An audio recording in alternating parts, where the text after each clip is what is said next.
Boa noite a todos, pessoal, tudo bem? Não sei se é boa tarde, se é bom dia, se é boa noite, né, gente? Tô aqui vendo ainda o que é, a gente entrou nesse debate hoje aí. Mas, de toda forma, eu gostaria, né, de agradecer pela presença de vocês, pela espectadora de vocês aí. E nós estamos aqui em mais um episódio do podcast da Centopeia, da Associação Centro-Mineira dos Profissionais de Engenharia e Agronomia, que é um podcast que ele acontece devido à parceria da Centopeia com o CREA, né, da região de Curvelo, região central de Minas aqui. E hoje vou falar com duas pessoas mais que especiais aqui para falar sobre um assunto que acho que vai pegar a maioria do pessoal aí, né? Eu acho que em algum momento da vida todo mundo vai ter que passar por isso aí, né, gente? Verdade. Vocês se apresentem, por favor. Meu nome é Fernanda Daniele, eu sou engenheira civil, técnica de edificações e agrimensura. Eu trabalho desde 2008.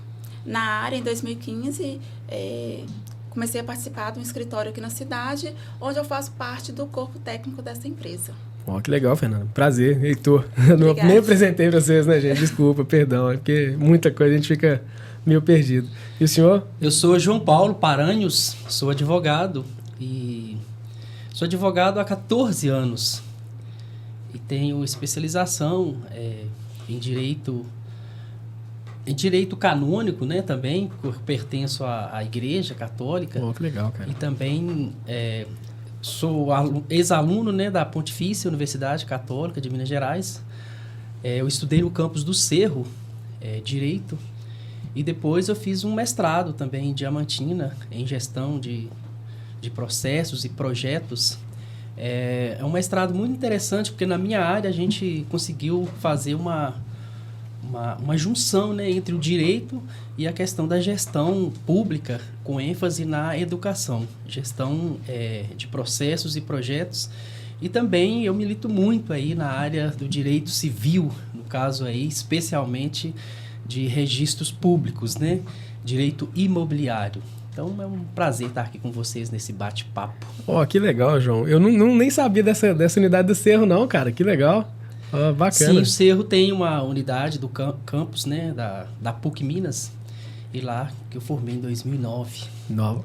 Oh, eu estranhei na hora que você falou, cara. Você parece bem mais novo. achei que eu tava conversando com um cara aí de 20 e alguns anos aí. Nada. Você tem 14 anos que você formou, então você tá com quantos anos hoje? Estou com 45 anos. Você tá doido? Passa a fórmula pra nós aí. Que isso, velho. Pessoal, então vamos, né? Já que o assunto nosso é regulação imobiliária, regularização imobiliária, eu queria que vocês explicassem de fato o que é regularização imobiliária. Quem vai falar primeiro? Fernanda? Pode falar, Fernanda, eu complemento. A regularização imobiliária, de modo geral, de uma forma mais simples para o pessoal entender, é eu pegar o meu imóvel, pegar a realidade do local e transformar isso em documento também. Para que ao final eu tenha, tanto no local quanto prefeitura, cartório, no INCRA, esse imóvel com os mesmos dados, as mesmas informações, tanto questão de área, dados de proprietário, fazer mesmo uma atualização do documento desse imóvel, chegando a uma matrícula atualizada. Uhum. Isso compreende, né, uma questão bastante técnica, e por isso é importante os profissionais da engenharia, especialmente engenharia civil, os agrimensores também, os técnicos em edificações, e adequar este imóvel à legislação. Nós temos uma vasta legislação que traz aí todos os trâmites, como proceder numa regularização, né? Então, o imóvel, quem é proprietário do imóvel, ele tem que se apresentar como tal. Ele tem a posse, ele tem a propriedade, como que é isso? Aí, ao longo da nossa conversa, eu acredito que nós vamos tratar mais de maneira aprofundada esse assunto. Isso aí, gente, é um negócio muito interessante vocês pontuarem, né?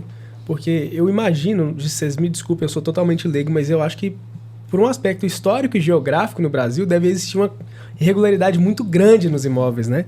A gente vê, por exemplo, aqui no Brasil, uma coisa que é muito comum aqui, não é tão comum em outros países, por exemplo, né, a título de informação, só a formação de favelas, por exemplo.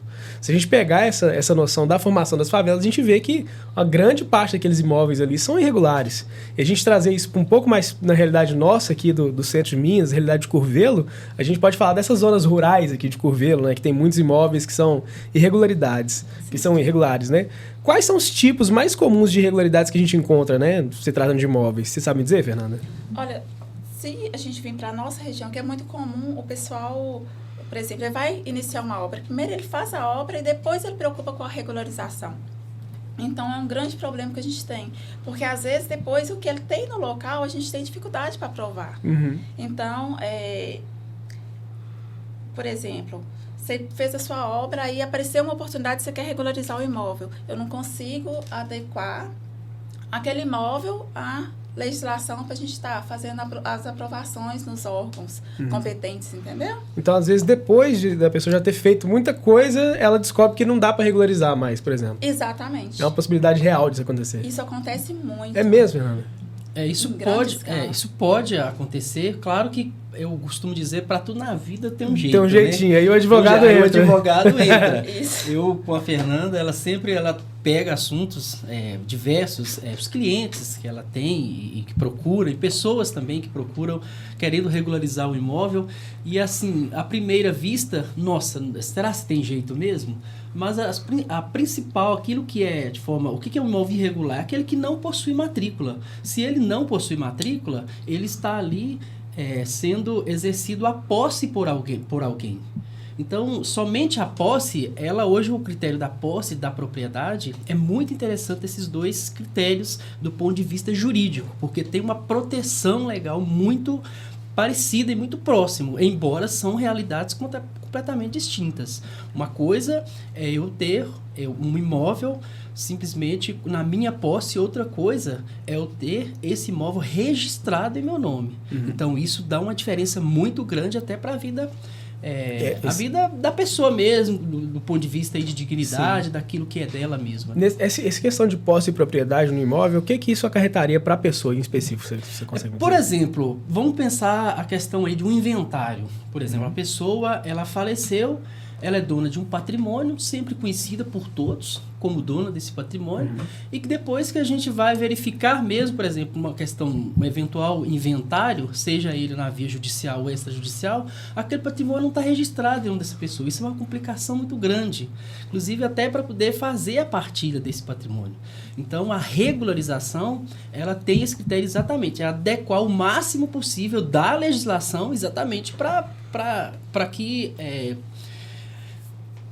para que essas pessoas, para a pessoa que é a proprietária, ela tenha a condição necessária de proteger esse patrimônio como sendo dela. Porque só a posse, ela corre o risco ali também, por exemplo, até de ser surpreendida por uma ação que ela nem saberia, mas o imóvel que está sendo registrado em nome de terceiros, imagine só, dentro de um inventário, eu já peguei casos assim, a pessoa acha que é dela, mas está registrado em nome de outra, e que inclusive está comprometido com dívidas e assim por diante. Então é muito sério isso, essa questão da posse e da propriedade, e o máximo que nós, os advogados, as pessoas empresas que prestam esse tipo de serviço, é bom que a sociedade como um todo tenha essa consciência de que regularizar é o caminho. E por que é tão comum a gente encontrar imóveis irregulares aqui no Brasil como um todo? Uma questão que, às vezes, até a falta de informação. Porque muitas vezes eu recebo no escritório, a pessoa chega com um documento, às vezes ele quer, por exemplo, fazer um desmembramento. Ele fala que ele é proprietário e me apresenta o documento. Quando eu vou olhar o documento, às vezes ele tem uma escritura de compra e venda. Ele não registrou ela, então ele não é proprietário de fato. Às vezes, na maioria dos casos, eu creio que há falta de informação, é um processo, ele é burocrático, então às vezes a pessoa acaba se perdendo na burocracia, e também os altos custos. Eu acho que isso também faz com que às vezes a pessoa desanima e para no meio do caminho, ou não tem mesmo condições de regularizar. De regularizar, né? É. Mas, assim, e tendo regularizado esse imóvel, o que essa pessoa pode ter de benefício, por exemplo? A pessoa que tem um contrato de compra e venda, que ela conseguiu regularizar o imóvel dela, né, independente do percalço que ela teve, o que isso traz de benefício real para ela? Inúmeras vantagens, porque ele vai ter um imóvel mais valorizado, porque ele está totalmente regular. Se ele quiser fazer um financiamento, ele consegue fazer. Então, ele abre um leque de oportunidades que ele pode estar fazendo com aquele imóvel. Muitas vezes ele não consegue, por exemplo, negociar aquele imóvel porque está num contrato simples de compra e venda. Exatamente. É isso? Por exemplo, se você tem um imóvel só com contrato de compra e venda e você vai vender financiado, você não vai conseguir. Porque a primeira coisa que o banco vai pedir é a matrícula atualizada do imóvel. Você não vai ter. E hoje nós temos diversos programas, sobretudo programa do governo federal, por exemplo. Para poder regularizar, né? Existe um programa, e a gente pode falar isso abertamente, por exemplo, Minha Casa Minha Vida, ou financiamentos, diversos outros. Claro que aí os outros bancos, por exemplo, eles têm programas de financiamento, e se o imóvel não está registrado em nome daquele que pleiteia esse benefício, essa possibilidade de fazer com que esse imóvel seja mais valorizado, até mesmo a construção, ele tem que estar registrado. Essa pessoa que não tem um imóvel, só um contrato ou uma escritura pública, ainda que seja uma escritura pública na forma da lei, tudo certo. Mas se ela não estiver registrada, não consegue. E os benefícios são inúmeros, como a Fernanda já colocou, né? Tem diversos benefícios. A própria dignidade, hoje o direito de propriedade, ele existe. A Constituição, ela elenca lá entre os direitos os fundamentais, que todos os cidadãos dentre os diversos direitos que a Constituição traz, ela traz lá o direito de propriedade, exatamente para que a pessoa esteja segura, é proprietária de um bem que ela vai usufruir dele e deixar para a sua posteridade. Sim. Fernanda, onde que entra o papel do engenheiro nessa questão de regularização do imóvel? Porque do advogado é fácil, né? A gente pensar, a pessoa vai precisar do advogado para pegar as leis ali minuciosas e tal e transformar aquilo, né, num negócio consistente. Mas e o engenheiro? Onde é que entra nesse papel aí? Na verdade, o engenheiro vai assegurar que todas aquelas informações que estão nos documentos são verdadeiras. Por exemplo, é o engenheiro que ele vai lá no campo, ele vai fazer o levantamento georreferenciado, por exemplo, se for uma retificação, ou uma unificação, um desdobro. Ele que vai fazer o levantamento, se for para regularizar uma construção. Ou seja, ele que vai estar atestando que aquelas informações que tá nos papéis é o que realmente tem no local. Uhum. Faz uma vistoria também, nesse sentido, né? Sim, exatamente. Antes de iniciar uma regularização, eu preciso analisar os documentos que a pessoa tem e fazer uma vistoria no local, para mim entender quais são os problemas ali. Porque às vezes a gente pega, só tem uma coisa para resolver, mas quando a gente olha no local, eu acho um tanto de coisa que a gente vai ter que ir pontuando e resolvendo ponto a ponto para a gente conseguir sanar essa matrícula e deixar esse imóvel regular. Sim, e não é uma coisa para, né, lógico que pode acontecer, normalmente é o que acontece, mas a pessoa também